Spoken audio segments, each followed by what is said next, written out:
This is my third time in pretty much a year. I'm in Chicago, and only because I really love coming here and feeling so comfortable at the Shepherd's house. So we advertised this year that it's talking about interactive technology. So I want to tell you where that thought came from. So most of you listen to my shiur, you know my thinking process, and I've really been wondering for a while why social networks, the cell phone, the Facebooks, and the whole technology world took off. It managed took off in the last few years to such a degree that many of people are saying that it's to the point. There was a whole article in Time magazine that it's considered an addiction at this point, because an addiction is something that if you don't have it, you need it, and you'll find a way to get it and a way to find it. And today, so, you know, I gave a shiur once in Naava and I talked about cell phones, and it was really like, the girl said it was like the most amazing shiur they ever heard about cell phones. And at the end of the shiur, I said, well, if you really feel that it's so amazing, how about you dropping off your cell phones in my bag, and I'll give it back. I give a shiur Wednesday night, and I said, I'll give it back to you next Wednesday. They're like, are you crazy? I can't do that. I'm like, so I guess the shiur wasn't. So when you say I can't do that, that's an addiction. I cannot stop gambling. I cannot stop drinking. I cannot, any addiction there is. You say I cannot, then it's something that you need and you can't live without. So it was a whole big write-up that this technology, this social networking has become an addiction. So for the last 3 months, I've been really working very hard to try to understand why it took off the way it did. Now, I don't believe that the people who created it knew that it would take off like this. I don't think that it was planned, but I think that it was absolutely brilliant. And I'll tell you why we are so into this. Always looking at our phones, always texting, always talking, pretty much not spending any time with ourselves. And the answer is as follows. When you're in school, so the teacher, right, let's take a child. The child is born, goes to school. The child has no say. It's not interactive. You go to class and you're taught, you go home, your parents tell you what to do, then you go back to class and you're taught, you go home and your parents tell you what to do, and then you go to camp and your counselor tells you what to do. There's always someone out there that's telling you what to do. Well, pretty much until you get married, right, you don't have what to say, and then sometimes that doesn't mean you know. So when you have children, finally, then it's too bad. Then they have to listen to you. So the human being, right, I have to say, I don't get a lot of this credit. There was a lot of research done on this, not from the Jewish world. And the human being is a being that's created to be interactive. I talk to you, you talk back to me. I talk to you, you talk back to me. I give you an idea, you agree, you don't agree. So what's happened to us is that we don't have what to say until we're very, very, very, very much older. Pretty much everything's coming at us. Information, rules, everything's coming at us, but we have no say. Judaism, the way it's taught today, Yiddishkeit, the way it's taught today, there's very little interactive things going on with kids in school. You go, your Rebbe teaches you, your mother teaches you, you take notes, you do homework, you take a test, you study, you go home, your mother tells you this, your mother tells you that, your father tells you this, he takes you to shul, the Rebbe gets up, he speaks, you can't talk back, right? And your whole life, pretty much your first 20, 21 years, you don't have what to say. And all of a sudden, someone came along and created a device where every second of the day, you have what to say. Every second of the day, you get a text, you text back. You want to go on a blog, you want to be a blogger, blogging. Why did blogging take off? Because all of a sudden, my whole life, I have nothing but to say. And all of a sudden, I'm a blogger. I have what to say, and people are telling me, and then I'm blogging, and they're blogging, and we're blogging, and it's totally, technology is totally interactive. And that's why, in this article that I read, television, they do these, I forgot what they're called, but they call in houses and they get, how much television do you watch, and what shows do you watch, and all this. And television has dropped in the last 10 years terribly. The advertising companies don't spend as much money on television anymore. They're all spending their money on the internet. Because on television is not interactive. You watch a show, you watch a show, you watch a show, but you have no input. You have no input to that show. You can't talk to the people on that show, right? But on the internet, it's an interactive. So why would I watch television if I could watch, something on the internet and I can talk to my friends at the same time? We can text about what we're watching. And they created this whole social network where people who never had an input socially, all of a sudden have this input. And that's what's happened. And instead of Rabbi Wallerstein getting up and saying, you can't have this, and you can't have this, and you can't have this, at the end of the day, none of those girls put their phones in the bag. We have to fight the Yitzhar with his own tool. I'll just tell you a story. I was in Lakewood, and I went to a school. They had 2,000 girls in the school. It's a big school. And I came to them with my book, A Lesson a Day in Hakaras Tov. And I said, I'd like to help you. I'd like to do a project with you. And the project should be a lesson a day at Hakaras Tov. So the principal said, Rabbi Wallerstein, normally we would do this, but this year we're in the middle of a project, Shemitah. There's a girls' school. Shemitah, okay. I said, and how are you teaching it to them? And she said, no, it's very serious. How are you teaching it to them? There's this book, I forgot who wrote it, on Shemitah. It's amazing, right? And that's how we're teaching it to them. So I'm sitting with this principal, and I'm like, can I ask you a question? How, you're a few months into Shemitah already, since Tishrei. Did you ever take him to a farm? No. I said, you think a girl knows what a plow is? You think she ever saw a plow? You furrows, winnowing. You girls never saw that. Why wouldn't you take them to a farm to see what you're learning? It's because we're not interactive in the way we teach Torah. Imagine, I did in New York. I don't know if you guys had a clear night yet, but we did Kiddush Levana last night in New York. It's the first time that we had the moon since pretty much 6 days into the Chodesh. And could you imagine if you took your class out and you bought a telescope, or you bought your kids, you went today to some hobby store, and you bought a telescope for $69, and you told your son or your daughter, you set up the telescope to take a look at the moon, take a look at Alos HaShachar, take a look at what Mars looks like, what a red star looks like. All of a sudden it's hands-on, it's like, oh my gosh, when he does Kiddush Levana, and he's looking at it, he goes like, when you see with your eyes, if you look through a telescope, I saw this and I saw that, and maybe I saw a smiley face on the moon, whatever. But we don't do that. Kiddush Levana, everyone goes out, Kiddush Levana. We're not interactive. You teach Ashiyotza, they put up these cards all over the bathroom, outside the bathroom. Ashiyotza, Ashiyotza, Ashiyotza. Could you imagine giving a class with kids with a microscope and showing them a blood cell and everything? When you say, Chalalim, Chalalim, B'Lev Yadua, Mishmoch who created us with all these different moving parts. Did they ever see these moving parts? Did they ever look at a microscope? So what's happened is, right, in my class, it was very interesting, I was teaching this week, and I said something, and one of the girls raised her hand, she said, I don't know what that means. I said, okay, we'll after class, she'll come over to you, and you'll ask me. She goes, no, I have a cell phone, I have an iPhone, I'll just Google it. Right? She's 100% right. You can go to Google, you get an answer in 1 second. The Rebbe says, I'll talk to you in 2 hours. So it's a crazy competition right now. And the only way to get our kids back, and I'm not only talking to teachers, I don't have any teachers in this room, but I'm talking about getting interactive in your house with your kids about Yiddishkeit.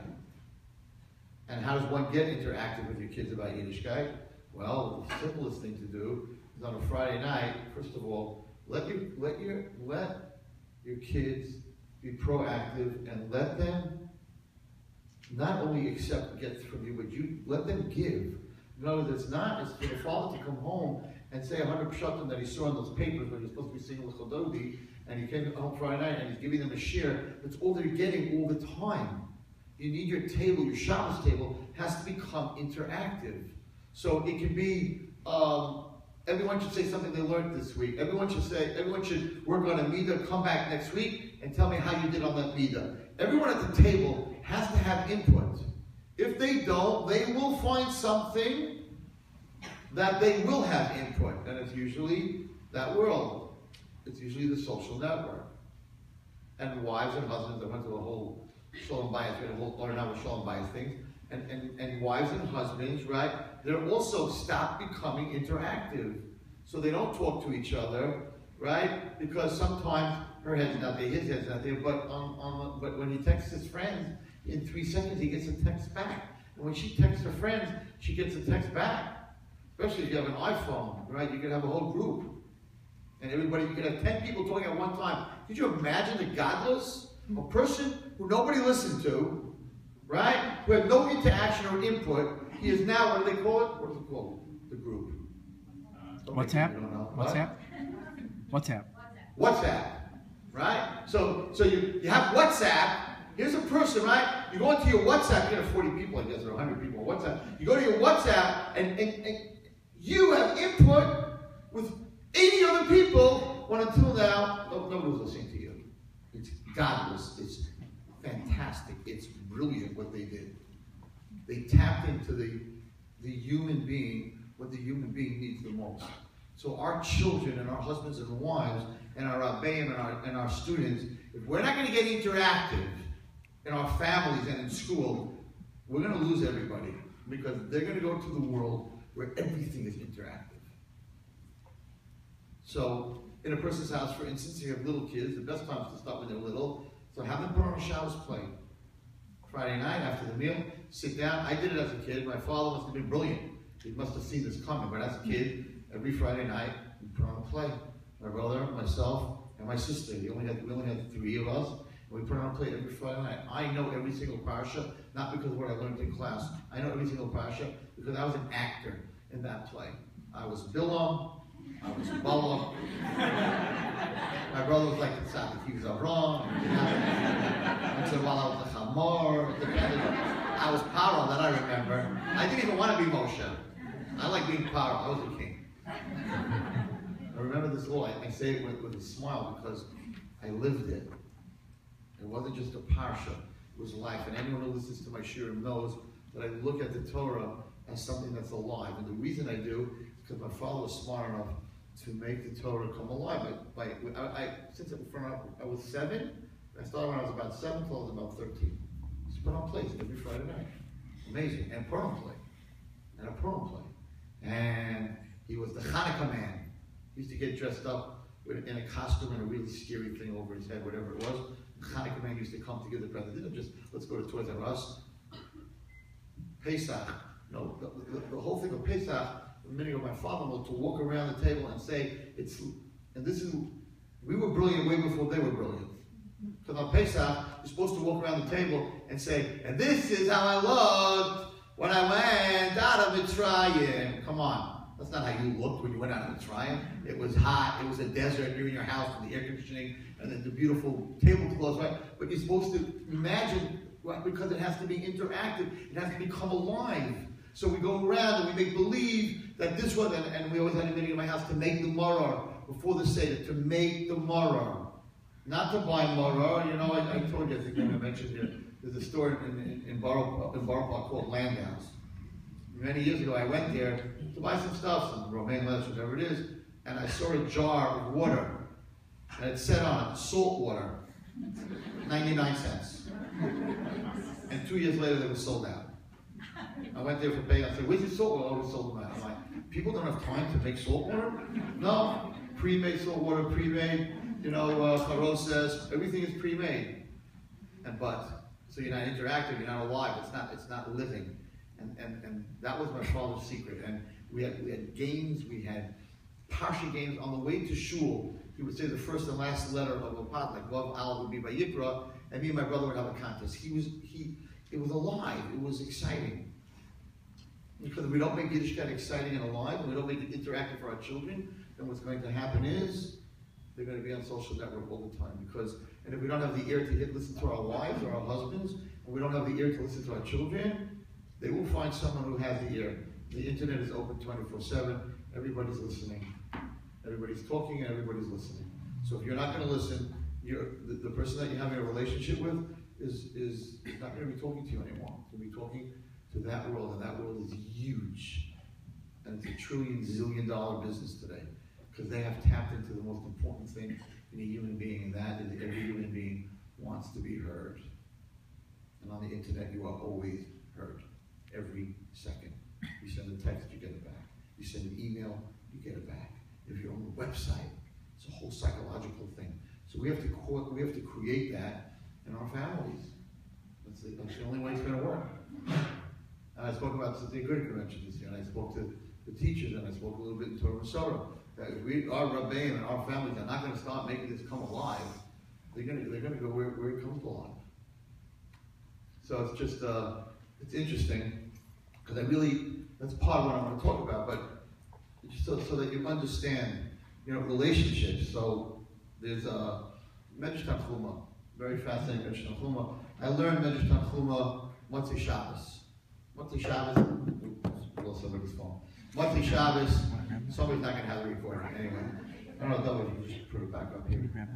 Motzei Shabbos, so you have a Neshama Yisera. So it says that when you have a Neshama Yisera, my Rebbe Gamliel always says that that's the best time to learn Kabbalah and deep things, because that Neshama didn't spend the whole week in this world. So for the last few years, that's when I learned my deep stuff. So now it's about 4 weeks ago. 4 weeks ago, I'm in a store, Schwartz's Appetizing. It's a herring store in Flatbush. Appetizing store. And I like to go in early and get out. When I'm shopping for Shabbos, it's just, I don't want to get into whole meetings with people. And so I have this one friend. I don't know if he's a friend. I think he's a friend. We consider ourselves friends. But whatever I say, he says the opposite. I say it's night, he says it's day. I'm sure some of you have friends like this. Right? Whatever opinion I have, so sometimes now I got smart, I say the opposite so that he says what I really want to say. I figured him out. So no matter what I say, he says the exact opposite. So I'm in the appetizing store, and he comes over to me, and for once in his life, he's going to give me a compliment. And he says to me, Zach! My name is Zechariah. Zach! I want to tell you, your favorite grandson? And he tells me my grandson's name. I want to compliment you that on Yom Kippur, you were with his father in Eretz Yisrael, and he was in shul, and he davened unbelievable. I'm like, excuse me?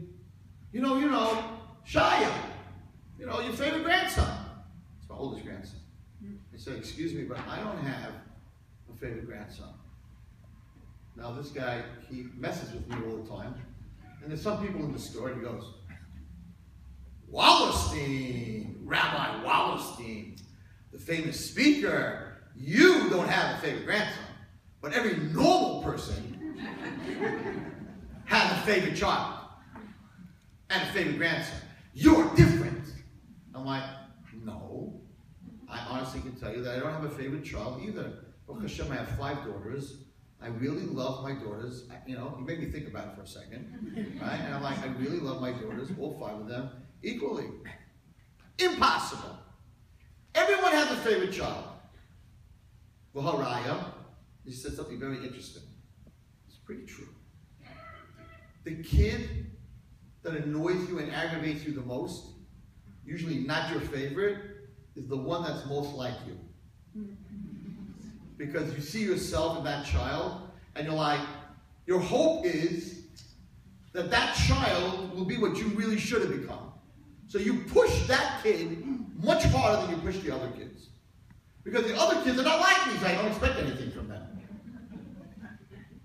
It's true, in a way. You push the kid that's the most like you. How do you know this? Vayahav Yitzchak as Esav. Yitzchak loved Esav. Vayahav Rivka as Yaakov. Why did Yitzchak love Esav? Esav was a miserable guy. And the answer is because Esav was everything that Yitzchak wasn't. Yitzchak lived in his tent, right? He was Akedas Yitzchak, and he never went out, and he never had anything to do with the Gashmias of the world. So when Yitzchak had a son like Esav, it was exciting. It was challenging. I have a son that could actually take the materialistic world, he went out to hunt, and make it spiritual. he was so not like Yitzchak, so he loved him because he wasn't what I am, so he was interesting, he was intriguing, and maybe, he could do something I didn't. Rivka, Rivka, it's Yaakov. Rivka came from Laban and Besuel and a bunch of lowlives who were out there. Rivka was a shepherd, so she was outside the tent. She loved Yaakov because he was the opposite. He was Yoshev B'Hom. So from the Torah you see that you love the one that's opposite, that's not like you at all. That's what happened over here. So now Yaakov, we're going to see soon something very amazing. So Yaakov maybe didn't feel that much love by Yitzchak as much as Esau did. So this guy had his right. He's like, see, I'm right. But yeah, he knows how to learn. But yeah, Yitzchak is Esau. He had a favorite. But yeah, Rivka is Yaakov. She had a favorite. So don't tell me, Wallerstein, that you're greater than Yitzchak and Rivka. Now the whole store is already full. And everybody has an opinion. And I think I'm in the middle of a shear. I just want to slide in there, get some matcha herring, right? And maybe, a couple of dips. And now, it's a ganze maisa in the advertising store, and there's a bunch of ladies weighing in. I don't have a favorite. Yes, you do. I know your favorite. And they're all fighting. Everybody's fighting with everybody. And I'm like, how did I get into this? So, there was a big machlekes. Machlekes in the advertising store. Half of them said, you have to have a favorite. No way you don't. The other half said, no, I agree with Rabbi Wallerstein. You don't have to have a favorite. I don't have a favorite. Now, this guy that was giving me the hard time, he is not his parents' favorite. That I know. So, it's a little subconscious stuff going on over here. Okay. So, of course, I walk out. He doesn't agree. He says, you don't realize that you're not in touch with me. He tells me I'm not in touch with myself. Go home, think about it. You'll see you have a favorite. Fine. That much is Shabbos. That much is Shabbos. I take out my Medrash Tanchuma. I'm just going to learn. I have nothing special in mind. Pasha Vayera. I open it up. It's a big sefer. I'll open to the back. I want to see some midrashim on the Akedah. Right? Pasha Vayera. What's going to be a great Medrash? The Akedah. So I open up this Medrash. I'd like to read it to you.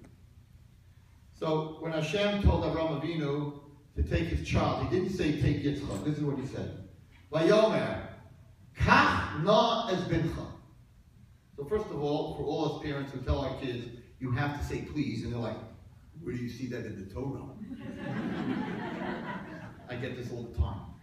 Yesterday I was in a whole situation where I was involved in a whole tznius discussion, and the girl was like, where do you see in the Torah that you have to cover your hair? Where do you see the Torah that your skirt has to be past your knees?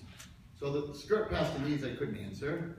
But cover your hair, there's a few places. By the Sota, it says that the Kohen would bring her, and one of the things they would do was that they would uncover her hair.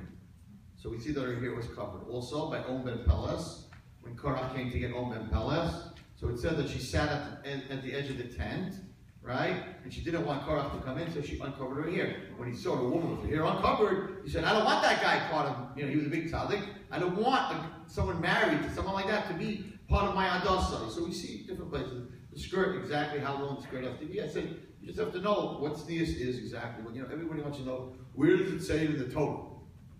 Right? So most everything has a place where it says in the Torah. So here, you can tell your kids that the first one to say please in the Torah was God.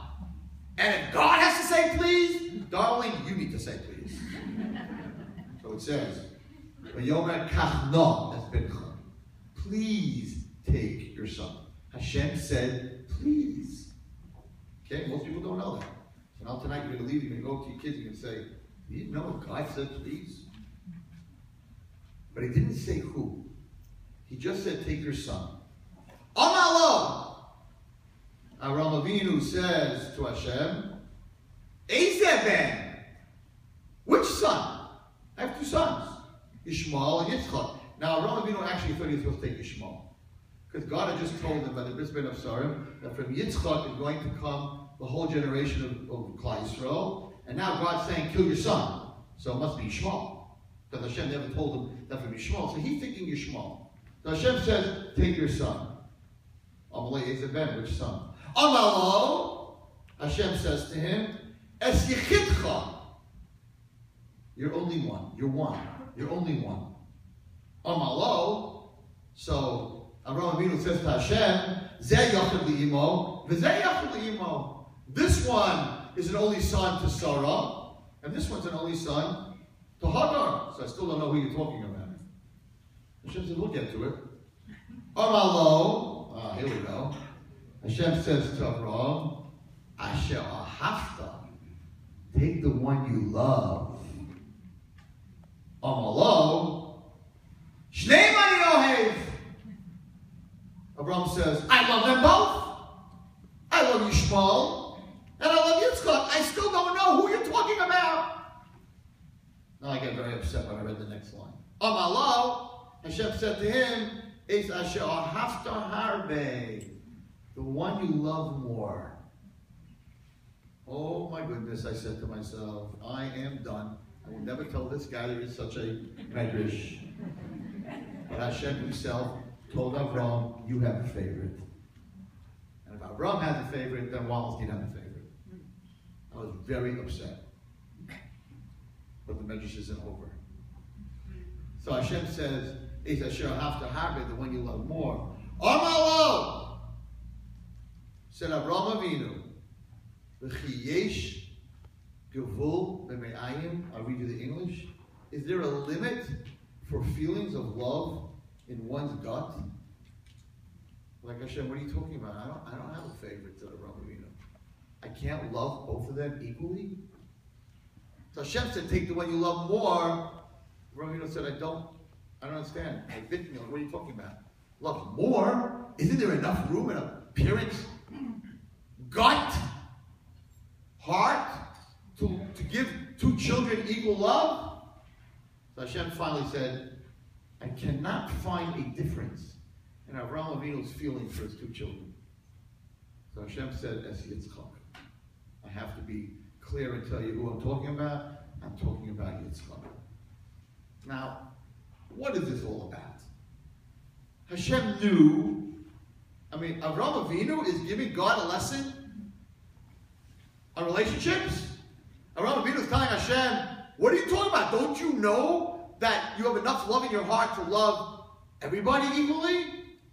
So why don't Hashem ask him this question? Why don't we go through this whole Bimcha, Yechidcha, Shahafta, Hafta Harbe? Why don't you just say right away, Kach es Yitzchak. Take Yitzchak. And the answer is that God wanted all of us in this room to learn this lesson. Yishmael was a Russia. At this point, Yishmael did not do tshuva. Yishmael sat at the edge of the road, and he killed, and he stole, and he did every kind of sin that you could imagine. And Avraham Avinu had a discussion with God, and God said, take your son. And he said, my son that's off the derech, and my son that's on the derech, to me are the same. No, but the special one, the one that's really doing good in yeshiva. And Avraham Avinu said, there is no yichidcha. Because to each mother, they're the only one. So he said, Asher Hafta, but the one you love. And Avraham Avinu said, the kid off the derech and the kid on the derech, the kid that gets the aleph and the kid that doesn't get the aleph, the kid that's sitting and learning, the kid that's Yitzchak Avinu, and the kid that's Yishmael Harasha at that point. I love them both. And Hashem said, but if you have a tzaddik as a child, and you have a Rasha as a child, come on. You got to love the good one a little bit better. And Avraham Avinu said, I don't know what you're talking about. When it comes to love, there's no limit. What a crazy lesson for all of us. This Medrash Nachum. What a crazy lesson for every teacher. The kid in your class that's not doing well, and you don't have any Yishmaels in your class, and the kid in your class that's doing very well, is there not enough room in your heart to love them equally? To every parent, the child that's not doing well and the child that is doing well, is there not enough love in your heart to love them equally? So I immediately picked up the phone. It was 11:45 at night, and I called this guy. And I'm like, You remember what happened on Friday? He goes, yeah. I'm like, I want to read you a medrash. The best medrash I ever read. He said, Rabbi Zechariah made an announcement in the appetizing store. You don't have to have a favorite. You should not have a favorite. Don't you have enough in your heart to love equally? And he's like, not fair. How come Hashem showed it to you so fast? He said, because this is the essential part of Klal Yisrael's chinuch. And you made a big announcement. And you said it's impossible. And Hashem wanted you to know. Just you. And I went back the next week to the appetizer because there was nobody there. Because I wanted to show them how right I was.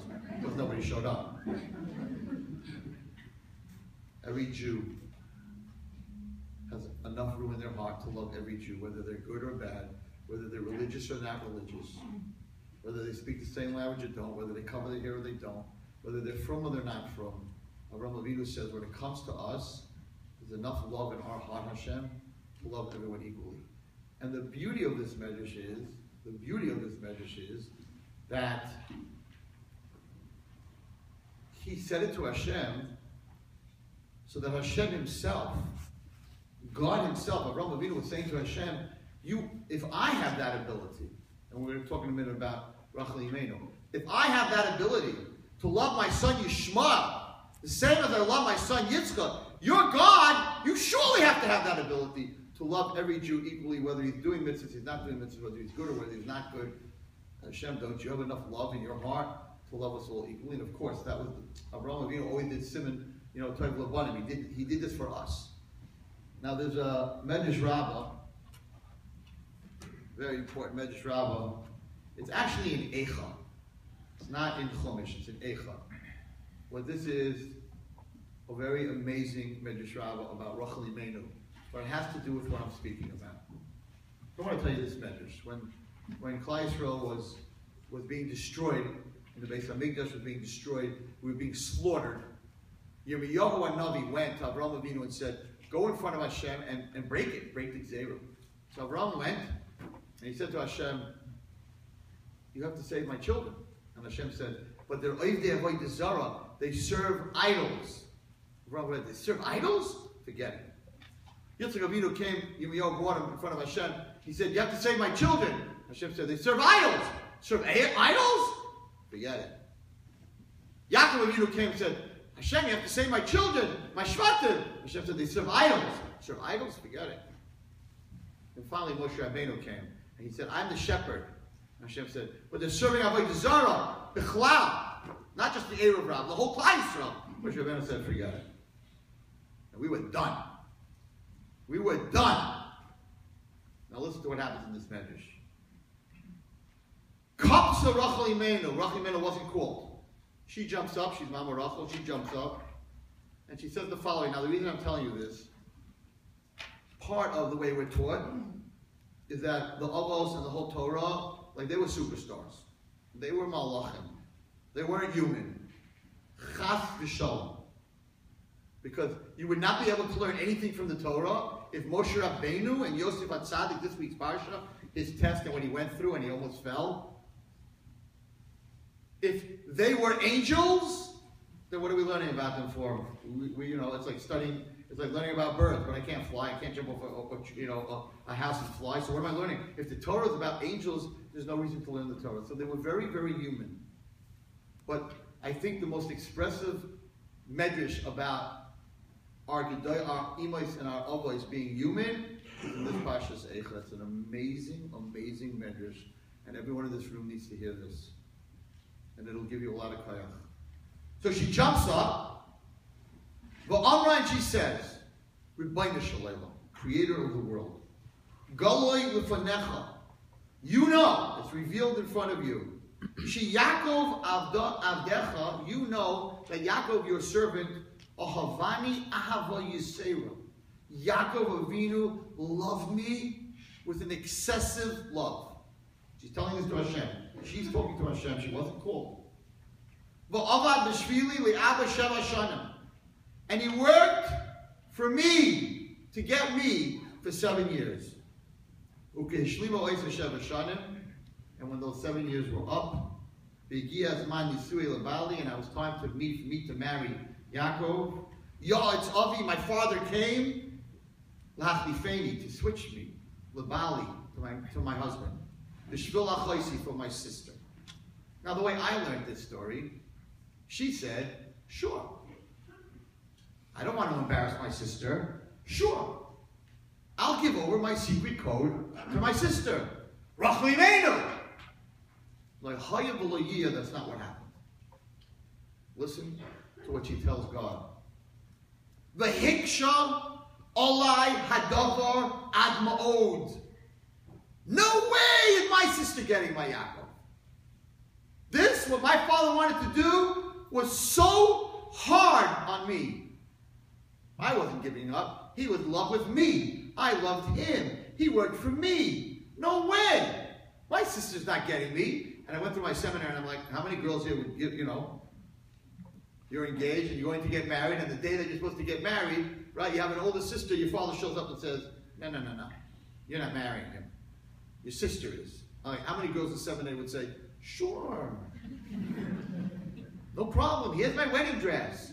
And the watch you bought me and my ring? Oh, here, take it. I mean, let's get real. And they're like, no, you're right, Rabbi Wallerstein, no way. We talked to my father. We'd kill my sister, something. He doesn't like her anyway. You can't do such a thing. Yaakov didn't work for her. Yaakov worked for Rachel. So in the Medrash, Rachel is telling God, you know how hard this was for me. So she said, I came up with an idea. She's the one that came up with the secret code. She said, I came up with an idea. And I told Yaakov what my father was trying to do. Rachel went and told Yaakov, you know what my father's trying to do? He's trying to make a switch. So we're going to make up a little code, me and you. It was her idea. There's no way that she was letting Leah marry Yaakov. You didn't learn this in school, did you? I didn't either. Okay? So what I do, I went to Yaakov and I gave him the secret code. I said, if it's not me, get rid of her. Yeah. Now, what was the secret code? Amazing. The secret code was, there's a Mishnah about Madlikim. The Mishnah says that when a man comes home Friday night, he asks his wife 3 things.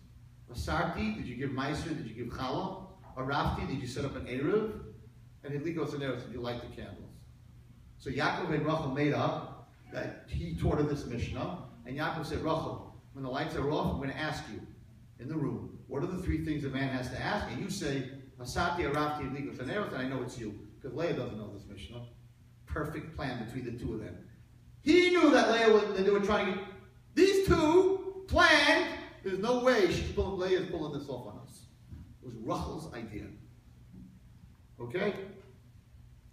Ulacha came, she writes, but after that, Nechamti ba'atzmi.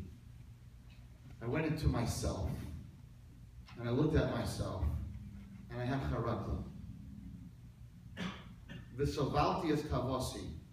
And I broke my lust. V'richamti alachosi. And I had pity on my sister. That she shouldn't be embarrassed. It should have been the other way around. I had pity. I broke my taiva. And I changed my mind. But it went the other way. Because pity, a person can be the most miserable person in the world, but once in a while you see something so sad that you have pity on them. But it doesn't mean that you have a person who has mercy. She said, no, if you want to get into a midah, it's a very long shift, so can't give you the whole shift tonight. But if you want to get into a midah, you have to be unechamti. You have to go inside yourself. You have to work on yourself. You have to know who you are. You have to know your positive aspects and your negative aspects. You have to spend time with yourself. Nechamti ba'atzmi. She didn't say minachamti, ba'atzmi. I went inside. Yeah, that's the problem with not having time and not knowing yourself and living a life just reflecting off everybody else. Rachel Imenu went inside to see who she really was. And at that time she said, I have to break my taiva. I have taiva. I want to be with him. He's my man. She had to break her taiva. And the only way you can break your taiva, your lust, for whatever that lust is if you know yourself. If you don't know yourself, you're not going to be able to do it. She said, and once I did that, once a person breaks that lust, that will, whether it's lashon hara or money, whatever it is that they want, once they break that Taiva, then you can have Rahmanas automatically. Because then you can see the other person. As long as you're in the way, you can't see the other person. The person that gets in the way of a relationship is you. There's no I in us, just you. Very famous English play on the words. There's never an I in us. It's just you. Because if the I is in us, I don't see you. If I'm in my own way, I can't see you. So she removed herself. She went into herself. And she said, no can do. I can't do this to my sister even though I am right. He worked for me. He loves me. I'm right. But it's not who I am. How many times do people in this room, including me, have a chance to sit and say, I'm not going to hurt this person because it's just not who I am. But because we're so busy being what everyone else wants us to be, there is no who I am. What a lesson from a medrash. So she went ahead and she gave her the simanim. And she told her, and she did it in a way that Leah did not know that she gave her the simanim. She said to Leah, you know, you're getting married tonight, Leah? You're marrying Yaakov. You should know that there's a Mishnah that talks about a husband and a wife, and it says that when the husband comes home, he asks these 3 questions. So, and you know what the answers are? She goes, no. Asarti, Arafti, Hedligos Haneros. Leah says, oh, that's very cool. It's a nice Mishnah.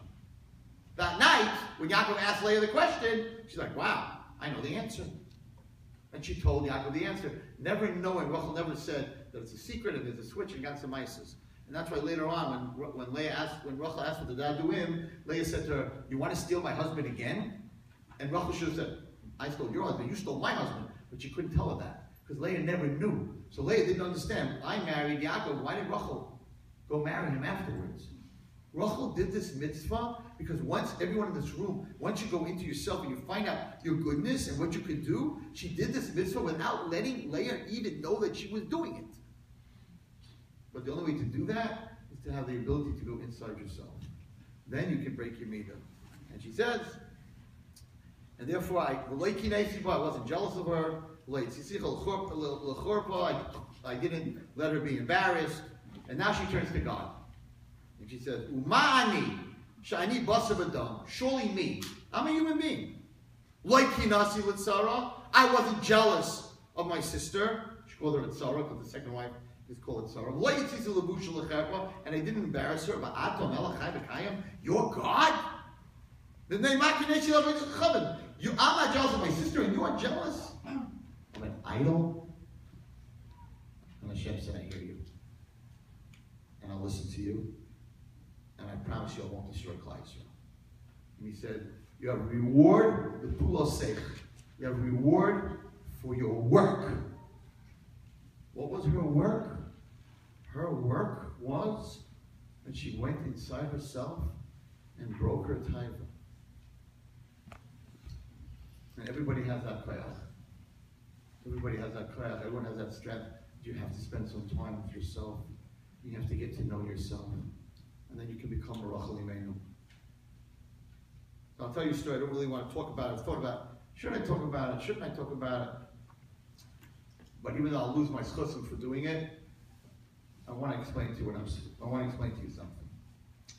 So this week's parsha, it talks about the fight between Yaakov and Esau, the 2 malachim, Yaakov and Esau. Now we all learn who won the fight, everybody. Who won the fight? Wrong. Wrong. So you have Yaakov. How do you know who wins the fight? At the end of the fight, right? Yaakov can't walk. The angel goes back to Shemayim. He's in perfect shape. Why do we learn that Yaakov won the fight? He did not win the fight. He did not hurt the angel. The angel hurt him. So at the end of the day, he walks away with a dislocated hip, and the angel goes back to Shemayim, unhurt, uninjured. So why do we learn that he won the fight? Because he did. Because what he did all night, and this is we're going to help you. We're going to help people who want to be on a diet. It's an amazing thought. Listen to this very carefully. It helped me the other night. He did not beat the malach by punching him around. He beat him by holding on to him, by not reacting. He held him till the light, till he could see clearly, and then the Malach said, I see. The whole night he didn't say, I see that I can't win you. Why did he say that in the middle of the night? The whole night he didn't say, all of a sudden the sun comes, the morning star comes up, and he says, Oy vey, I see I can't beat you, and he dislocates his hip. So first of all, why did he dislocate his hip in the beginning of the night?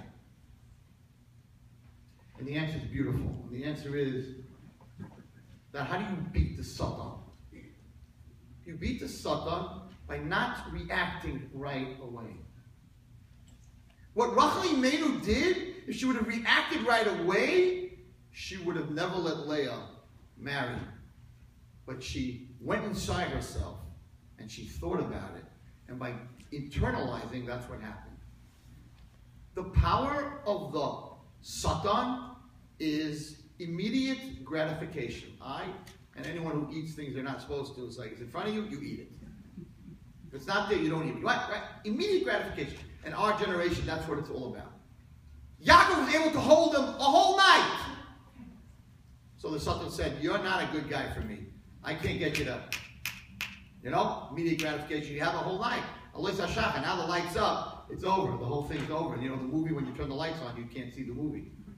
So he said, I can't hurt you, but I'll hurt your children. And he hit him in the groin. And the groin represents us.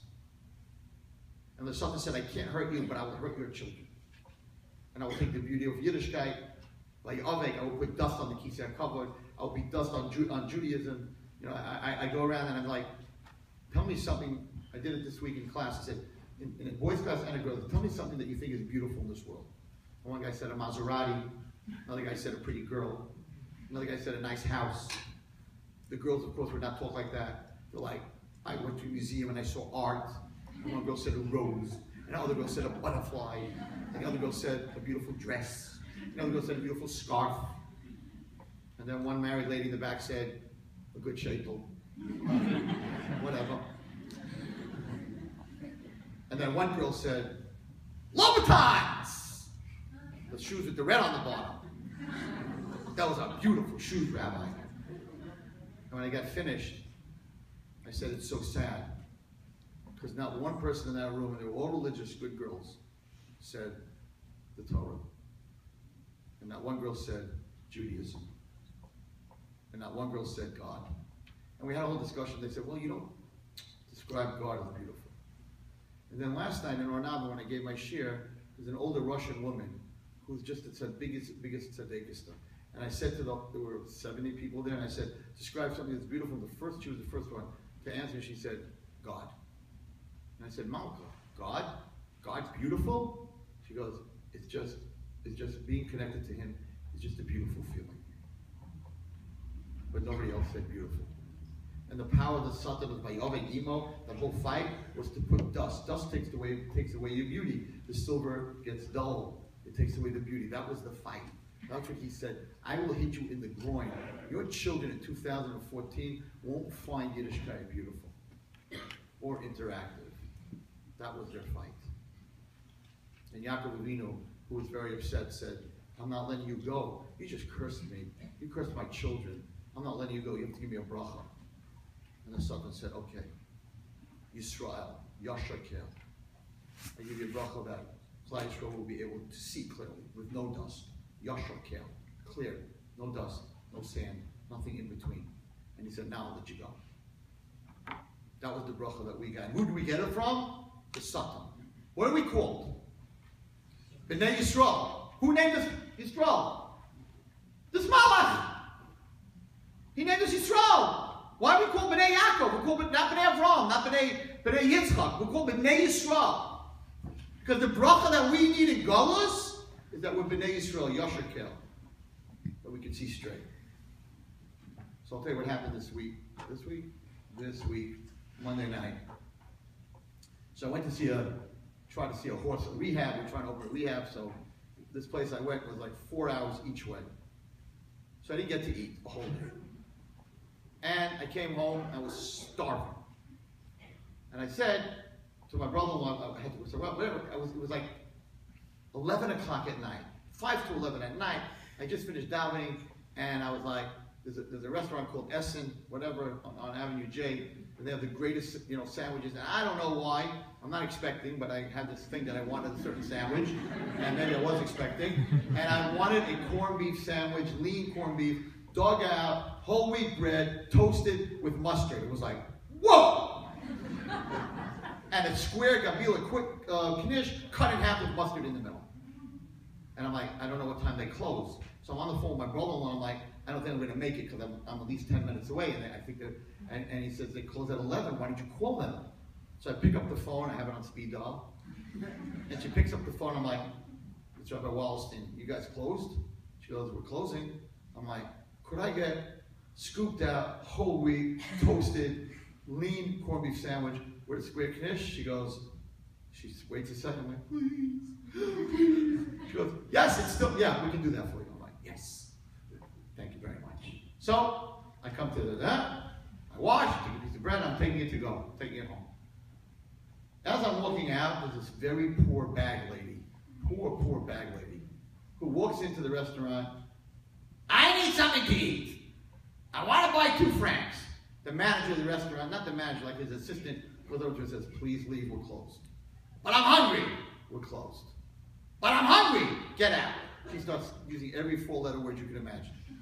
Right? Vile language. Terrible. This was no Eliyahu Hanavi.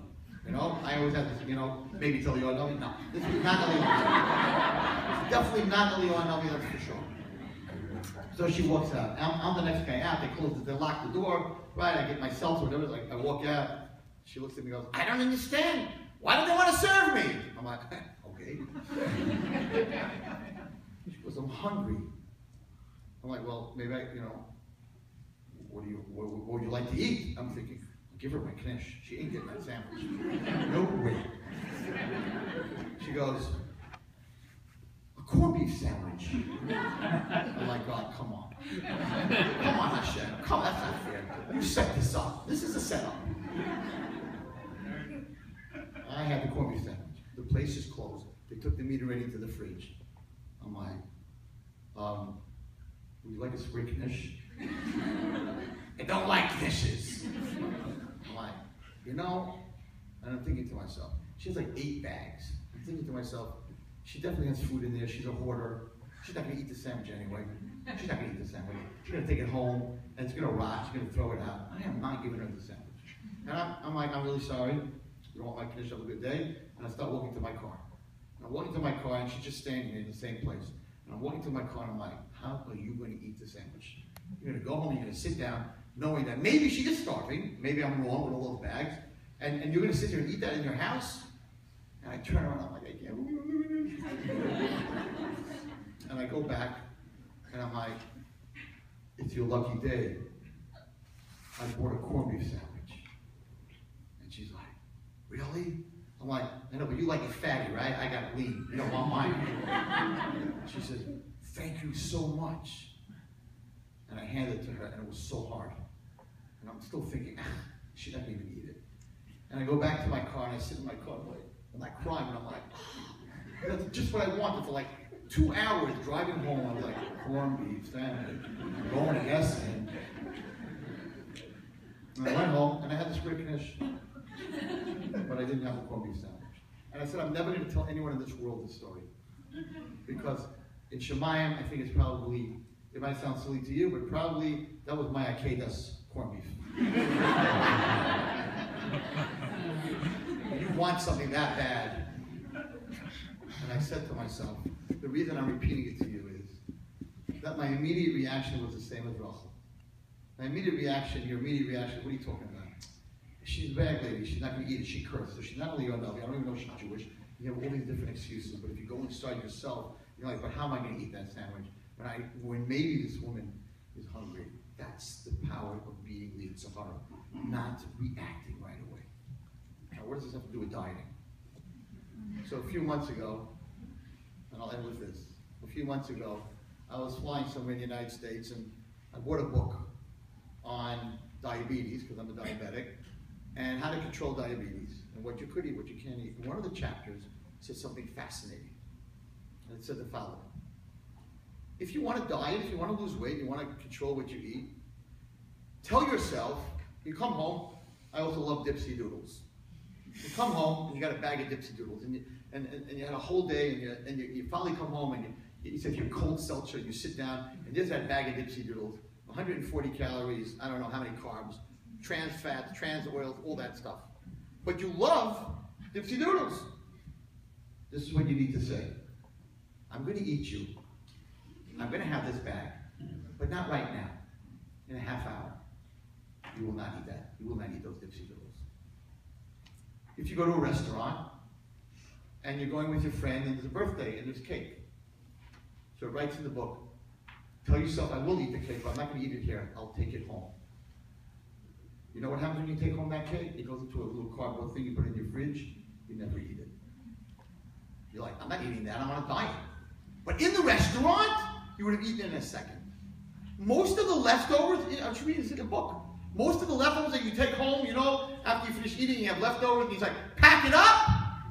Thursday, Friday night, it's in the garbage. You're like, what, ooh, look at that stuff. But that stuff you ate, all those onion rings, right? You ate when you were in the restaurant. But when you put it in the fridge and you pack it up, you don't know why. So it's like the moment that you meet it, if you don't eat it, rhymes, you won't need it. At the moment that you meet it, you don't eat it, you won't eat it. Should have been a rapper. It is so true. So it says if you want to lose weight, all the fatty stuff, don't say, I'm not eating it, because you won't be able to overcome that. Or don't say, I'll eat a little of it. 2 corn chips, you'll eat the whole bag. Say, I will eat it, but not now. And you put it away aside, you won't go back to it. You'll get the strength. The same bag of dipsy doodles, a half an hour later, you'll have the strength to say, no, I'm not interested. I'll have an apple instead. But when you walked in and that's what was on your mind, that's what you wanted, that was the koyach of the Yetzer Hara. That was the fight that went on between Yaakov and the Yetzer Hara. And Yaakov won. Because at the end of the day, he was able to hold him off a whole night. And once you have to understand what this means. Once he held it off a whole night, the next morning the sun came up, which means, metaphorically, it means he saw the truth. And once he saw the truth, something's done, he's finished.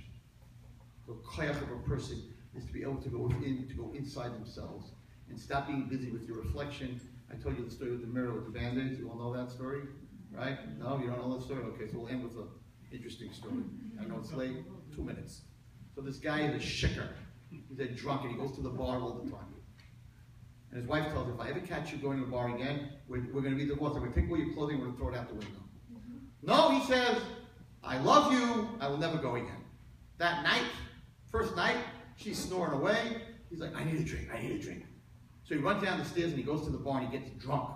When he comes home, he realizes, when she's going to see that I'm drunk, she's going to throw me out of the house. So he says, a great idea. You heard that if you drink a lot of water, it's sort of, you know, you don't smell the liquor. So he goes downstairs and he fills up a pitcher of water with a glass, and he starts going up the steps, and never he slips, and he falls, and the pitcher goes flying, the glass goes flying, and all the slivers of glass go flying into his face, and he's bleeding like crazy all over the place. He's like, oh my God, what am I going to do? So he goes to the bathroom, and there's a big box, 100 Band-Aids.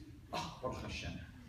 He puts on the 100 Band-Aids, and he says, he gets into bed, and he says, I know what I'm going to do. I'll tell my wife, look what a tzaddik I am. Instead of going to the bar, I went downstairs last night to get water. I slipped. Look what happened to me. I'm a tzaddik, I love you. Perfect, falls asleep. Next morning, 7 o'clock, she's banging on his head. Get up, you drunk, you shicker. Get out of my house.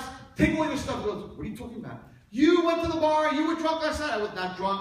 On my mother's life, I was not drunk. She goes, yeah, you were, I didn't drink anything. In fact, if you look at the steps, they're all wet. I fell, I went downstairs to get water, and it broke in the glass. She goes, really? You didn't drink? He goes, I swear, you didn't drink. Get up. He gets up. Get into the bathroom. Okay? He walks into the bathroom. She goes, so if you didn't drink, can you explain that? And she points to the mirror. There's 100 Band-Aids on the mirror.